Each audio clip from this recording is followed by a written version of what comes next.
The announcement cracked through the air. Ladies and gentlemen, boarding for Flight 702 closes in 15 minutes. She stepped forward, dark suit, travel-worn shoes, rosary glinting faintly on her wrist. Her voice was calm when she spoke. Gate A7? The flight attendant blocked her with a practiced smile that never reached his eyes. Ma'am, this line is for first-class passengers only. A pause. The hum of rolling suitcases. The smell of coffee and jet fuel. Her boarding pass trembled slightly in his hand, her name printed in gold beneath humanitarian guest speaker. That's me, she said. His brows knit.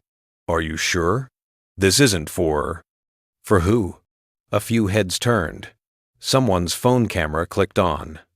Please, step aside, he said, softer but sharper. We're on a schedule. She looked down at her rosary, then up at him. Mercy, please. The beads shifted in her hand as the intercom echoed again. Boarding closes in 14 minutes. And just like that, the injustice was visible, small, polite, and undeniable. Have you ever been told you didn't belong somewhere just because of how you looked, what you wore, or what you believed? Before we go deeper, tell me where in the world are you listening from tonight? Drop your city or country in the comments. I want to know how far this story travels. And if you believe that no one should ever have to prove their worth to be treated with dignity, hit that subscribe button so you don't miss what happens next. Now, take a breath, because what unfolds in the next few minutes will test how far mercy can stretch before it breaks. Let's continue. The line moved, but she didn't. The attendant's arm was still there, blocking her path like a velvet rope that wouldn't open for faith or dignity. He leaned closer now. Ma'am, this area is restricted. A pause spread through the terminal. The air conditioning hissed, and the smell of disinfectant cut through her throat. A woman in pearls whispered to her husband, "She must have mixed up her ticket." The man adjusted his cufflinks, barely glancing. People like that don't usually fly up here. The words weren't shouted, they didn't need to be. They hung in the air, cool and civilized, sharp as the click of their boarding passes. She looked down. The rosary glimmered like something fragile surviving a storm. Her thumb moved over one bead, then another habit, not prayer. On the overhead speaker, a voice reminded, boarding for Flight 702 closes in 13 minutes. Someone nearby sighed impatiently. A suitcase wheel bumped against her heel. The attendant forced a laugh. Maybe your seat is back there, ma'am. Coach is down the ramp. Her lips curved slightly, not a smile, more like restraint stretched thin. I know where I belong, she said. Behind them, a small voice, a young man holding a phone, whispered to himself. She didn't do anything wrong. His camera light blinked red. The feed counter ticked upward, 41 watching. The attendant's smile wavered. Let's not make a scene, okay? Scene. The word stung more than insult. She had spent 30 years building homes, not headlines. Another passenger rolled his eyes. They'll let anyone in these days. She could feel her heartbeat pulse through the beads, soft clicks echoing like a metronome counting mercy. Ma'am, the attendant pressed, lowering his voice. You're holding up our priority boarding. Please step aside. Her gaze lifted, steady and polite. Is mercy not priority today? He frowned. Excuse me? But before he could respond, the young man's phone caught her face steady, composed, painfully visible. We're still live, he murmured. The number jumped again, 138 watching. A hush rolled through the line. The woman in pearls turned away, pretending to check her bag. Don't film this, the attendant snapped, but softer now, aware of the blinking lens. The CEO, though no one here knew that title, yet straightened the strap of her worn bag. Inside it, her conference badge waited, the words, Guest Speaker, Mercy Foundation, printed in blue. She didn't raise her voice. She didn't plead. Instead, she looked at the young man holding the phone and said quietly, Thank you for seeing me. He nodded, uncertain whether she meant the camera or the person behind it. The intercom cracked again. Final boarding for Group 1. 12 minutes remaining. 12 minutes for the world to decide what it was willing to see. The attendant stepped aside a fraction, torn between procedure and embarrassment. She could have walked past him then, but she didn't. She waited, not out of fear, but principle. The moment hung, suspended, like the last note of a hymn that no one remembered how to finish. Her fingers tightened around the rosary, and a bead snapped free, small, silent, unnoticed, except by her. The live stream captured the flicker of light as it fell. Comment bubbles climbed the screen. Let her on. She's too calm. Maybe she's faking it. She exhaled through her nose, the faintest tremor of fatigue. The boy's camera steadied, and for an instant, their eyes met.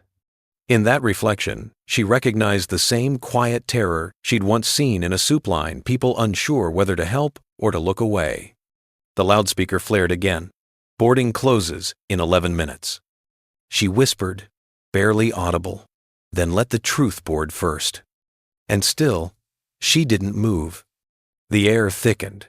Somewhere behind the gate, a child laughed a sound so pure it almost mocked the tension building at gate A7. The flight attendant's headset crackled. A deeper voice came through. Is there a problem up there?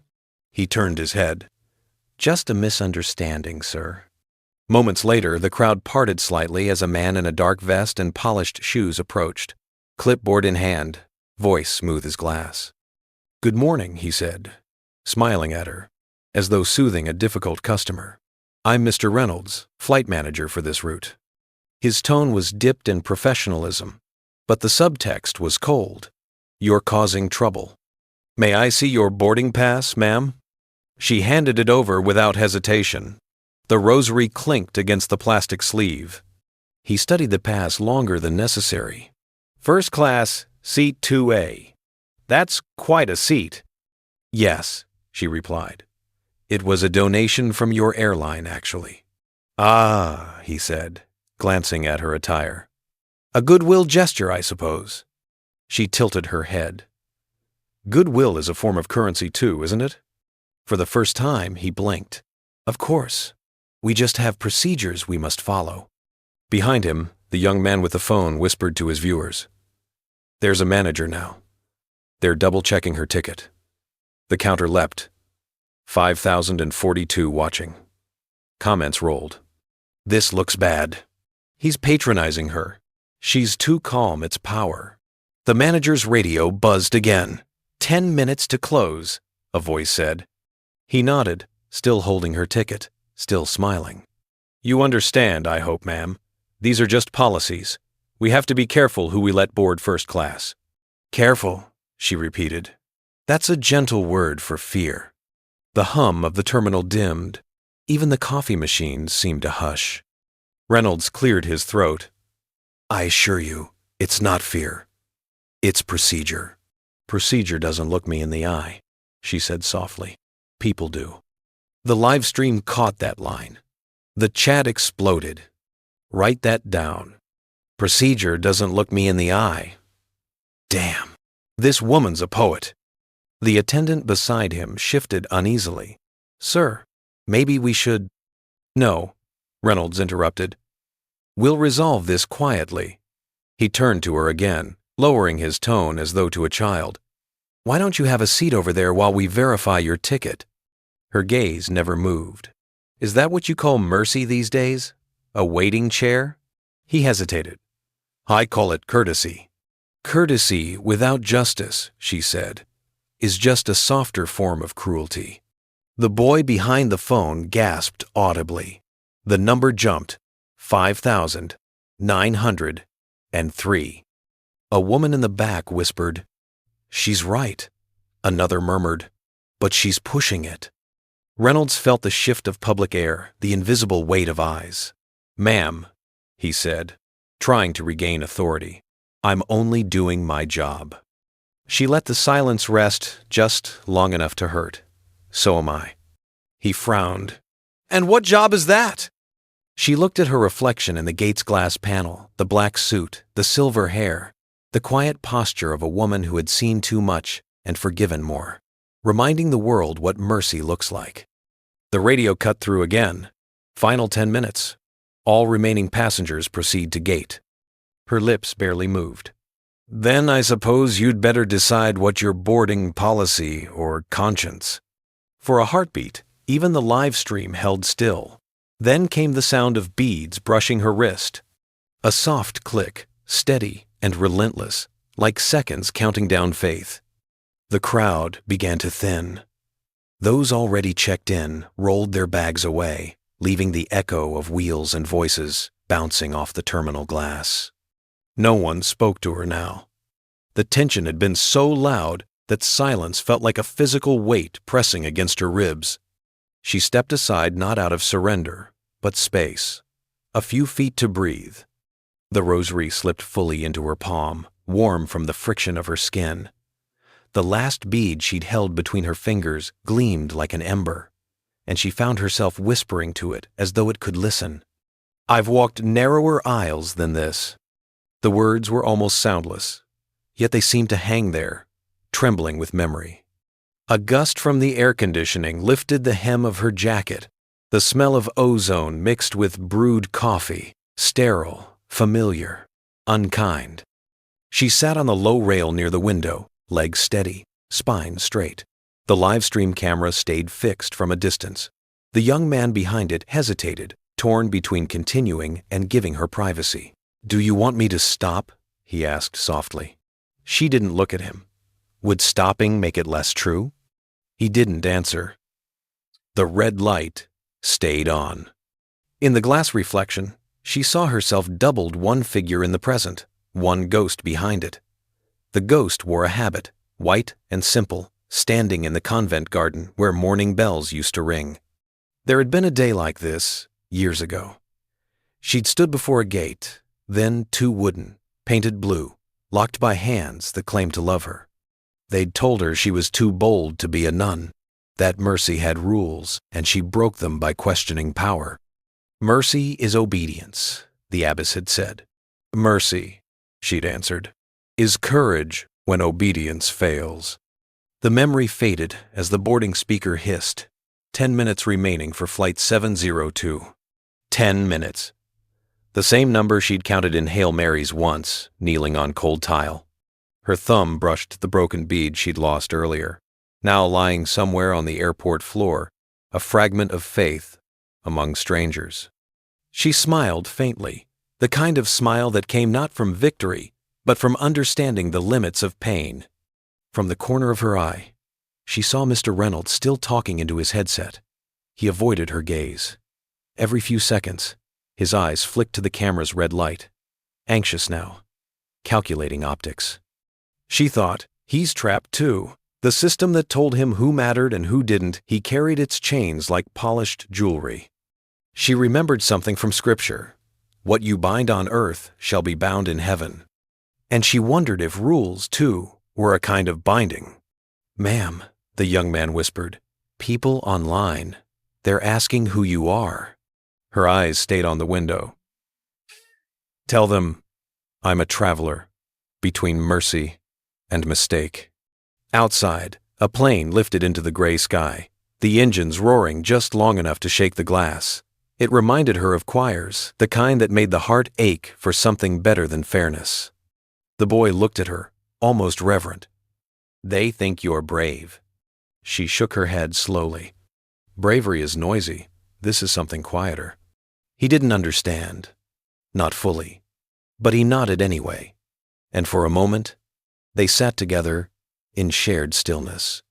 On the speaker above, the voice softened.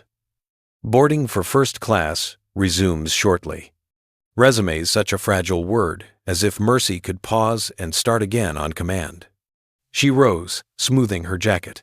The rosary dangled from her wrist, beads clinking softly like distant rain. Then, as if talking to the unseen crowd watching through screens, she whispered, not prayer, not plea, but promise. People always watch, but today, they will see. The live stream caught the whisper, magnified it. Comments bloomed like lights across a dark sea. See what? Her grace. Her patience is louder than their rules. For the first time since the ordeal began, she breathed freely. and the air, for just a moment, felt holy. The intercom crackled again. Final call for Flight 702. Boarding for first class will close in 5 minutes. The number echoed like a countdown to judgment. Reynolds still held her ticket. He hadn't moved since their last exchange. Around them, the air shimmered with the hum of unspoken opinions. The crowd that had once looked away now stared directly, phones lifted like tiny mirrors of accountability. He cleared his throat. "Ma'am, I've confirmed your ticket is valid, but your attire, well, it could cause confusion. Passengers might assume you're with the service staff." She almost laughed. "Confusion," she said, "isn't a sin. It's about perception," he continued. "You understand how people might—" She stepped closer, voice steady. "I understand how people decide what belongs where. That's the confusion I've spent a lifetime correcting." The livestream zoomed in on her face, lined, calm, illuminated by the sterile light above. Viewer count surged past 20,000. Reynolds frowned, feeling the weight of the invisible crowd. "Look, this isn't personal. It's policy." Her rosary swung at her wrist as she replied, "Mercy doesn't fit into policy, does it?" He blinked, caught off guard. "Excuse me?" She didn't repeat herself. Instead, she looked around at the line of travelers, the glossy posters behind him promising, "Fly with compassion," the watching boy whose phone trembled slightly in his hand. She raised her voice just enough to carry, not to shout. "Faith isn't a threat. Ignorance is." The words hung in the air, like a spark over dry grass. Someone in the back whispered, "Did you hear that?" Another voice answered, "Yeah, she's right." For the first time, a ripple passed through the line, a shift, subtle but real. People straightened, exchanged glances, the silence breaking under its own weight. Reynolds looked around, uneasy. "Ma'am, I'd appreciate if you didn't raise your voice." She smiled, and the smile wasn't pleasant. It was pity, almost prayerful. "This is my quiet voice." Laughter flickered from somewhere near the back. Then, applause lighted first. Hesitant. The boy behind the camera whispered, "They're clapping for you." The viewership shot upward. 31,000, 42,000, 50,000. Reynolds' earpiece buzzed again. Gate closing in 5 minutes. Repeat 5 minutes. He looked back at her, tone hardening. "If you don't comply, we'll have to remove you from the manifest." "Remove me," she said softly, "and you'll prove my seat was never the problem, only who sat in it." The comment section on the live stream exploded. She nailed it. That line, "This is what grace under pressure looks like." The boy, now fully aware of the moment's gravity, turned his phone toward Reynolds. "Sir, people are watching. Maybe listen to her." "Put that phone down," Reynolds snapped. But the sound of clapping grew louder, strangers stepping out of line to film, to witness, to stand. Her eyes softened. Not triumphant, sadly resolute. "Mercy," she said, looking at Reynolds, "isn't silence. It's truth spoken calmly." The manager's mouth opened, closed. There was nothing to say that didn't sound small. For the first time since the ordeal began, she moved not away, but forward. Each step was deliberate, steady, a sermon disguised as walking. The intercom counted down again. 4 minutes to departure. She turned her head toward the boy's camera. 4 minutes is enough, she said. "Enough for what?" he asked quietly. "For a conscience to wake up." The viewers saw it, the slight tremor in Reynolds' hand, the rosary swaying like a pendulum measuring guilt. The light above flickered once, and in that flash, something shifted. The crowd began to murmur words that sounded dangerously like support. Let her board. She earned that seat. Show mercy. The system had not yet bent, but its armor was cracking. Reynolds adjusted his tie, voice suddenly thin. "Please take your seat, ma'am." She didn't move. Not yet. She waited for the moment to settle, for silence to recognize her place in it. When she finally stepped past him, The beads whispered against her wrist, soft, final, holy. "Mercy granted?" the boy whispered behind the camera. She turned slightly, her eyes meeting his lens. "Not yet," she said. "Just mercy seen." And with that, she crossed the threshold of the gate, not in defeat, but in quiet defiance, walking into the light that the world had just begun to see. The light over gate A7 had shifted to amber, the kind of color that made everything look both sacred and tired. The hum of whispers filled the terminal, layered with the faint echo of the intercom. "Final boarding call for Flight 702. Gate closing in 5 minutes." 5 minutes. It felt like a verdict. Mr. Reynolds stood rigid, phone pressed to his ear. "Yes, we have a situation at A7. No, not violent, just non-compliance." His eyes flicked toward her as he said the word, as if her calm was the most dangerous thing in the room. A uniformed security officer appeared at the edge of the crowd.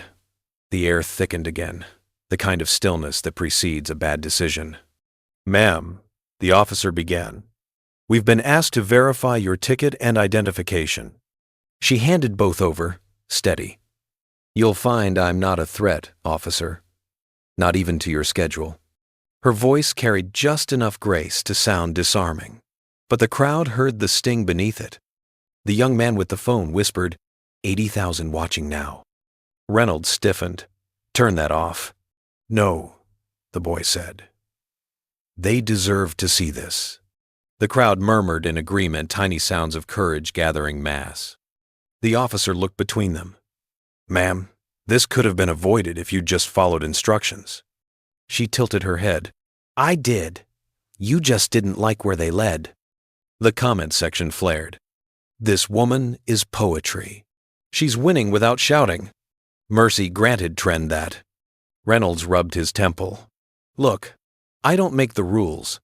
Yet you enforce them like commandments," she interrupted, tone still even. He faltered, color rising to his neck. "It's procedure."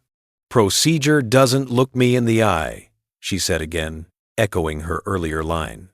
The audience caught it instantly. Number "procedure doesn't see" began trending before the officer even handed back her ID. "Everything's in order," the officer muttered, passing the documents to Reynolds. But instead of apologizing, Reynolds turned to his radio. "Supervisor to gate A7. We need an override." The intercom cracked again. "Gate closes in 3 minutes." Someone in the crowd called out, "Just let her sit down." The manager shot them a warning glance. "Everyone stay calm." Calm how easily that word became a muzzle. She sighed softly, her rosary clinking once. "You keep saying calm, as if peace were obedience." The officer hesitated. "Ma'am, please step aside while we confirm." The boy filming whispered, "They're stalling until time runs out." She heard him and smiled faintly. "Mercy is patient," she said, "but time isn't." The crowd shifted again. The line between travelers and witnesses blurred. Outside the window, another plane taxied toward the runway, its shadow sliding across the polished floor like a silent reminder that movement still existed somewhere. Her voice, when it came again, was almost prayer. "I've lived long enough to see mercy used as a weapon. You polish it, frame it, regulate it, until it's no longer mercy at all." The supervisor arrived, then suit crisp, badge gleaming. "What's the issue here?" Reynolds answered quickly. "Passenger delayed boarding due to identification concerns. We're following procedure." "Her ID matches," the officer interjected quietly. "Everything's clean." "Then what's the problem?" the supervisor asked. Reynolds hesitated. Her behavior. That word fell like a stone. The supervisor's gaze turned to her, assessing, calculating. "You're disrupting the boarding process, ma'am. We can't have that." The live stream counter surged again. 92,000. Comments scrolled faster than the eye could follow. "She's not disrupting. She's exposing. Systemic bias, Liv. This is history." Her hand rested against her chest. "Behavior," she repeated softly. "Once upon a time, I was told my behavior didn't fit the habit. That's why I left the church. Seems heaven and airlines share a language. The crowd murmured again, not laughter, this time something closer to mourning. "Ma'am, please," Reynolds said, desperation bleeding through now. "Just comply, and we can all move on." "Move on," she said, almost smiling. "You mean, move past what happened." The intercom cut in, 2 minutes until gate closure. The supervisor straightened, reaching for his radio. "We're done here." But before he could speak, the boy's phone caught her final line. "Mercy isn't moving on. It's standing still until truth catches up." A ripple of applause broke through, louder this time, an uncontainable human sound. The boy's camera trembled as the number hit 100,000 live viewers. The gate lights blinked red, then white, then red again, undecided, like the system itself. For a fleeting second, no one moved. Then, through that paralysis, she looked straight into the camera and whispered, "Mercy is not permission, it's presence." The silence that followed was not peace, it was awakening. The gate alarm beeped twice, shrill and mechanical. Final call for Flight 702. Doors closing in 2 minutes. 2 minutes left for mercy. 2 minutes left for everyone to choose a side. Reynolds stood between her and the boarding bridge, the rosary catching the yellow light as it swung between them like a pendulum deciding fate. "Ma'am," he said tightly, "you're preventing an international flight from leaving on time." She tilted her head. "And what's the cost of being on time? Dignity? Or truth?" His radio crackled again. "Security escalation authorized." Before he could respond, the young man's phone flashed brighter, the livestream camera now mirrored on screens across terminals, phones, and news feeds. The number in the corner pulsed like a heartbeat. 120,000. 150,000. Climbing. Someone shouted from the waiting area, "We're all seeing this." Reynolds froze. The crowd pressed closer. Phones raised. The supervisor hissed into his earpiece, "Get her off that feed now." The boy holding the camera looked terrified. "They're trying to block the stream." She turned to him. "Then keep your eyes open, even if they close the lens." He nodded. His hands steadied. The camera stayed on. The PA crackled again, almost pleading now. Final call. 1 minute to gate closure. That number sounded like the last breath of the system itself. The security officer shifted uneasily. "Sir, she hasn't done anything wrong." Reynolds snapped, "She's interfering." The officer's tone hardened. "By standing still?" The crowd murmured. "By standing still?" It echoed, multiplied, until the repetition became a chant. "By standing still. By standing still." The line between witness and participant broke completely. A woman from the back stepped forward, tears streaking her makeup. "She's right," she said. "I've been ignored like that my whole life." Another voice, "Me too." Phones turned not just toward the CEO, but toward Reynolds, his discomfort magnified, his authority shrinking under the light he once controlled. "Ma'am," he said, voice trembling now, "you're making a scene." She smiled gently. "No, Mr. Reynolds. You made a scene the moment you forgot to see." Silence. Then the sound of clapping, first from one person, then another. It grew, filling the terminal with a rhythm that drowned the PA system. Reynolds looked around, trapped in a sound he couldn't command. "Everyone, please stop filming." But the crowd didn't stop. They lifted their phones higher, and with them, their empathy. The supervisor raised his voice. "Gate A7 is now closed." But the door didn't close.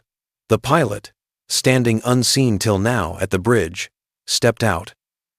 "Not yet," he said. "Busk." The hush was instantaneous. Even the live stream paused its comments. Sir Reynolds started, but the pilot cut him off. "She's cleared. I just got confirmation from corporate. She's a registered keynote guest for the Mercy Foundation Summit." The boy behind the phone whispered, "They confirmed it live." Reynolds' jaw fell open. The supervisor's radio crackled with overlapping apologies. But the woman didn't move. She stayed where she was, eyes fixed on Reynolds. "I told you mercy takes time," she said quietly. "Now look, time ran out for everything but mercy." The rosary slid down her wrist, beads clicking like seconds, finally redeemed. The crowd erupted applause, relief, disbelief. On the screen of the boy's phone, hearts and comments flooded upward faster than the feed could handle. Justice served. She did it with grace. Mercy granted. For the first time, Reynolds lowered his gaze. He began, but no words came. The pilot gestured toward the gate. "Ma'am, if you'd please board." She nodded, her smile small and tired. "Thank you, but let them board first." He frowned. "Why?" She looked back at the sea of faces, some guilty, some grateful, all changed. "Because I've already arrived." The intercom chimed one last time, no longer urgent, just human. Flight 702, now boarding all passengers. And the crowd, once an audience, parted for her like a congregation. As she stepped toward the gate, the boy lowered his phone, his eyes glistening. "They'll remember you," he whispered. She shook her head softly. "No, they'll remember what they saw." The beads at her wrist shimmered in the terminal light. Then she walked forward, not to escape, but to ascend each footstep. A quiet revelation that mercy, when witnessed, becomes justice. The crowd began to disperse, applause fading into awkward murmurs. The moment of triumph was already cooling, like thunder retreating into distance. She stood still, not basking, not smiling, just breathing. Every victory carried its own exhaustion. The boy lowered his phone. The red light clicked off. "It's over," he said quietly. She shook her head. "No, now it begins." Reynolds remained near the gate, shoulders rigid. The uniform that once commanded respect now hung on him like armor, dented by truth. The supervisor had already slipped away, pretending to handle paperwork. The officer gave a small nod to her, a quiet acknowledgement, and left. Now, it was only the two of them, surrounded by the hum of cooling air and the faint scuff of cleaning wheels down the terminal. The pilot lingered by the jet bridge, waiting. He looked at her, not impatient, but uncertain, like someone witnessing a private ceremony he didn't belong to. Reynolds exhaled, a sound halfway between apology and surrender. "You made quite a spectacle," he said, but the words lacked venom. She turned to him. "You helped make it." He nodded once. "Guess I did." His eyes darted to the rosary, then away. "My mother had one like that, before she left the church." She paused. The noise of the airport dulled, as if the world leaned in. "She left?" He swallowed. "Said mercy was for saints.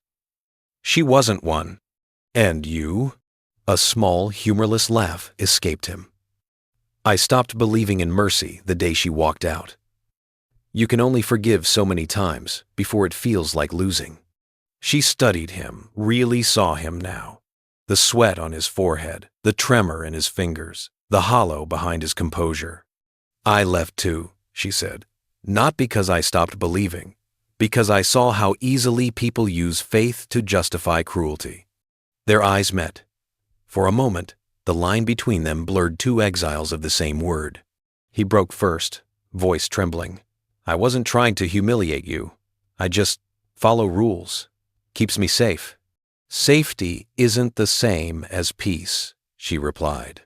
Silence stretched between them, tender and raw.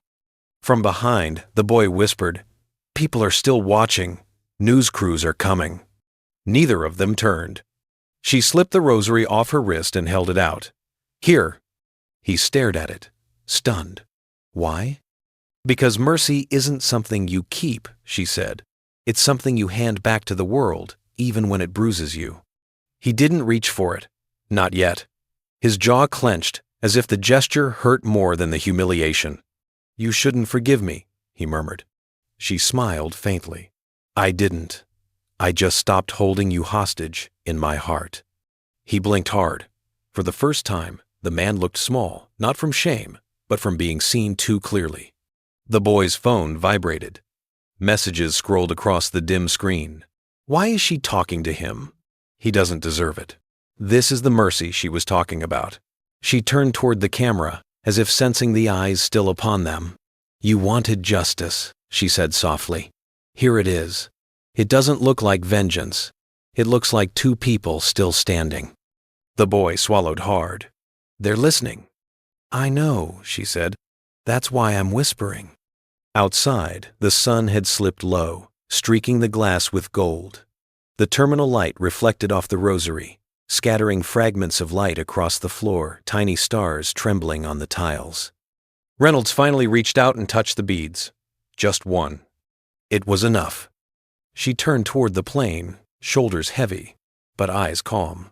"We both boarded something today," she murmured. He looked at her, confused. "What's that?" "The truth," she said, "and the truth always flies last." The loudspeaker hummed again. "Flight 702, ready for immediate departure." She walked forward, leaving the rosary on the counter.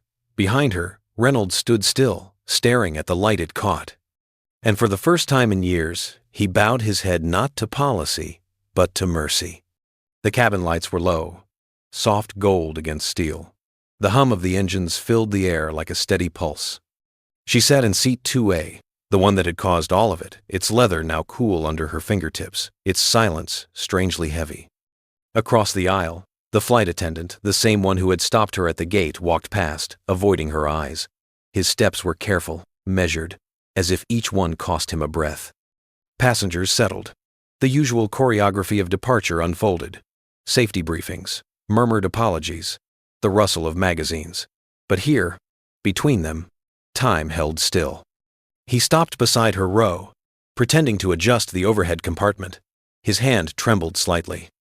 "Everything all right, ma'am?" he asked, voice too formal to be real. She looked up. "You tell me." He exhaled, his practiced composure cracking like thin ice. "I shouldn't have." He paused, trying again. "You didn't deserve what happened out there." The engines deepened their hum, covering the sound of his regret. She nodded slowly. "You followed rules. I followed mercy. Neither of us won." He looked at her then, really looked, seeing, for the first time, not a passenger, not a symbol, but a person. "I saw the video already," he said quietly. "People are calling you a hero." "I'm not," she said. "I'm tired." The honesty of it disarmed him. "I think that's what heroes sound like," he murmured. A pause, the kind that doesn't ask to be filled. He reached into his pocket and pulled out something small, the rosary she had left on the counter. "They handed me this when they cleared the gate," he said. "I didn't know what to do with it." She smiled, faint but real. It found the right hands. He stared at the beads. "You really believe all that?" "What part?" "That mercy still means something." Her gaze softened. "It means we're still trying." He nodded slowly, the motion small, almost reverent. "My mother used to say that too. Before, she couldn't anymore." The sentence broke off like a branch under weight. "She lost her faith?" He shook his head. "Cancer. I stopped going to church after the funeral. Couldn't stand how people told me she was in a better place." "I'm sorry," she whispered. "Don't be," he said. "You didn't take her away." The cabin grew quieter. The air between them shifted, no longer tension, but grief, shared, unspoken. She looked out the window. The clouds outside were deep gray, the kind that glow faintly from within. "You know," she said softly, "faith isn't about being certain. It's about choosing to stay when you're not." He smiled, the kind of smile that carried both shame and relief. "Maybe that's why I stayed on this flight." "Maybe," she said. "Maybe mercy booked your seat." He laughed once, quietly, surprised by it. "You talk like you believe in something bigger than justice." "I do," she said. "Justice fixes the world. Mercy fixes the heart." He looked down at the rosary again. One of the beads, the broken one, was missing. It's not complete. She touched it lightly. Neither are we. The flight attendant's voice called from the front. Prepare for takeoff. The engines roared. The aircraft began to move, wheels rumbling beneath them like thunder returning. He placed the rosary on the empty seat between them. The gesture small but weighty. I'll take care of it, he said. You already are. As the plane lifted, the light outside split through the clouds, a golden seam cutting through gray. For an instant, it illuminated his face, hers, and the beads between them. The moment was private, holy, unseen by the thousands who'd watched the public battle.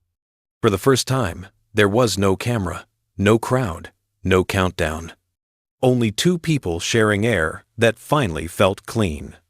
And for the first time all day, both of them closed their eyes, not to hide, but to rest. The flight was high above the clouds, now sunlight like liquid gold spilling through the windows.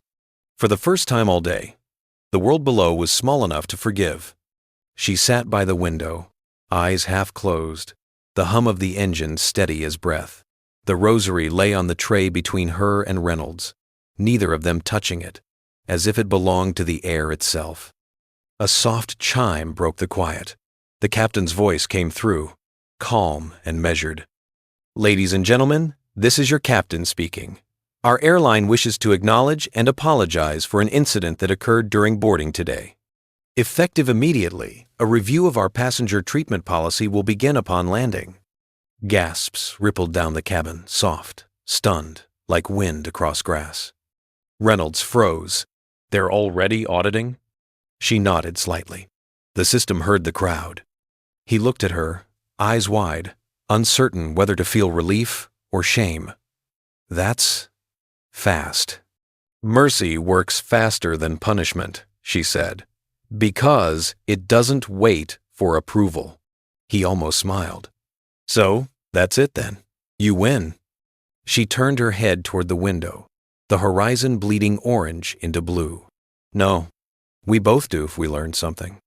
He fell silent. The engines droned like a choir under breath. From somewhere behind them, a few passengers began to clap, quietly, respectfully. Others joined, not for spectacle, but for acknowledgement. It wasn't triumph. It was release. She breathed in deeply, letting the sound roll over her like absolution. Reynolds looked down at the rosary again. It's missing a bead, he said. She touched the place where it should have been. Mercy always is. That's how we remember to keep giving it away.